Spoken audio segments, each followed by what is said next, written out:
उत्तर प्रदेश सरकार ने महिला सशक्तिकरण को लेकर एक बड़ा और महत्वाकांक्षी लक्ष्य तय कर लिया है।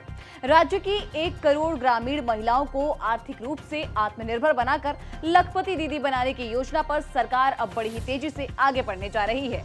इस पूरे रोड मैप को लेकर उप मुख्यमंत्री केशव प्रसाद मौर्य ने साफ संदेश दिया है कि महिला सशक्तिकरण ही आत्मनिर्भर गांव और समृद्ध भारत की नींव है। लेकिन सवाल यह है कि सरकार ये सब करेगी कैसे। लखनऊ में आयोजित UPSRLM यानी कि उत्तर प्रदेश राज्य ग्रामीण आजीविका मिशन की राज्य स्तरीय कार्यशाला में उप मुख्यमंत्री ने अपने अधिकारियों और मिशन से जुड़े लोगों को इस लक्ष्य को प्राथमिकता के साथ पूरा करने के निर्देश दिए हैं। बताया गया कि उत्तर प्रदेश राज्य ग्रामीण आजीविका मिशन प्रदेश में 1 करोड़ महिलाओं को लखपति दीदी की श्रेणी में लाने के लिए कार्य करेगा और ये सब होगा स्वयं सहायता समूहों की मदद से।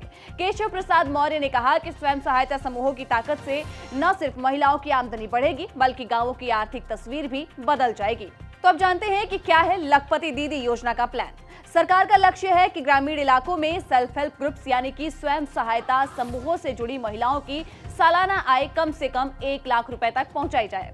इसके लिए महिलाओं को स्वरोजगार, कृषि आधारित गतिविधियों, पशुपालन, हस्तशिल्प, फूड प्रोसेसिंग और बैंकिंग सेवाओं और तकनीकी सहायता से जोड़ा जाएगा। योजना के तहत महिलाओं को ट्रेनिंग बाजार से जोड़ने, बैंक लोन और सरकारी योजनाओं का सीधा लाभ यहां पर दिया जाएगा। लेकिन यहाँ पे सवाल आता है कि आखिर स्वयं सहायता समूह है क्या। बता दें कि स्वयं सहायता समूह यानी कि सेल्फ हेल्प ग्रुप ग्रामीण और शहरी इलाकों में रहने वाली लोगों, खास करके महिलाओं का एक छोटा सा संगठित समूह होता है जो आपस में मिलकर बचत करता है, जरूरत पड़ने पर एक दूसरे को ये कर्ज देता है और मिलकर आजीविका से जुड़े काम करता है। स्वयं सहायता समूह आमतौर पर 10 से 20 सदस्यों का ही होता है। ये सदस्य हर महीने थोड़ी थोड़ी रकम जमा करते हैं।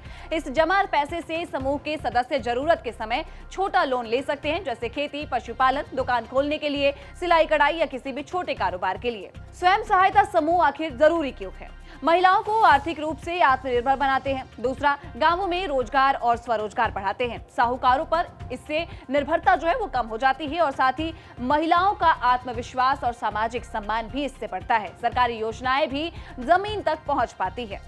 यही कारण है कि केशव प्रसाद मौर्य ने कहा कि मिशन के उद्देश्यों को हासिल करने के लिए विभिन्न योजनाओं के बीच बेहतर समन्वय बिल्कुल जरूरी है। उन्होंने समूहों की संख्या बढ़ाने, निष्क्रिय समूहों को एक बार फिर से सक्रिय करने और नमो ड्रोन दीदी, BC सखी, बैंक सखी और विद्युत सखी जैसी पहलों को और भी मजबूत करने के निर्देश दे दिए हैं। उनका कहना है कि जब महिलाएं आर्थिक रूप से मजबूत होंगी तभी गांव आत्मनिर्भर बनेंगे। कार्यशाला के दौरान महिला समूहों को 400 करोड़ रुपए के बैंक क्रेडिट लिंकेज का प्रतीकात्मक चेक भी यहां पर सौंप दिया गया। इसके साथ ही BC सखी कार्यक्रम के तहत bank of Baroda, Punjab national bank, central bank of India और यूनियन बैंक ऑफ इंडिया के साथ में समझौता ज्ञापन पर भी हस्ताक्षर किए गए। इससे ग्रामीण महिलाओं को बैंकिंग सेवाओं से जोड़ने में बड़ी मदद मिलेगी।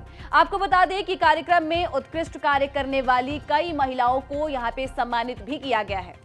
जिन महिलाओं को सम्मानित किया गया है उनके नाम हैं देवरिया की किरण शर्मा और कौशाम्बी की सरिता देवी, जो कि लखपति दीदी से जुड़ी हुई हैं। बाराबंकी की लक्ष्मी देवी और उन्नाव की शशि सिंह, जो कि विद्युत सखी योजना से जुड़ी हैं। वहीं रायबरेली की मोनी चौरसिया और शोभी यादव, जो कि BC सखी से जुड़ी हैं, और अंबेडकर नगर की रेणु विश्वकर्मा और सुल्तानपुर की श्रेया तिवारी, जो कि बैंक सखी से जुड़ी है। इन सभी को उप मुख्यमंत्री ने प्रशस्ति पत्र देकर यहाँ पर सम्मानित किया है। इतना ही नहीं, सरकार ने आजीविका मिशन में बेहतर प्रदर्शन के लिए वाराणसी, अंबेडकर नगर और बिजनौर के उपायुक्त और उनकी टीमों को भी यहां पर सम्मान दिया।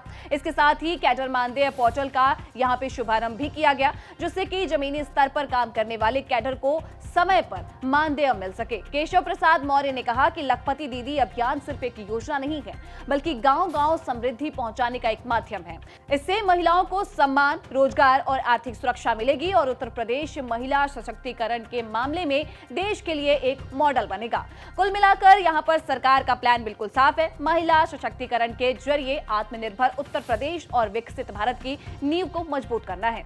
बाकी आप इस प्लान को कैसे देखते हैं, कमेंट सेक्शन में हमें जरूर बताइएगा और देश दुनिया की तमाम जानकारियों के लिए देखते रहें दैनिक जागरण।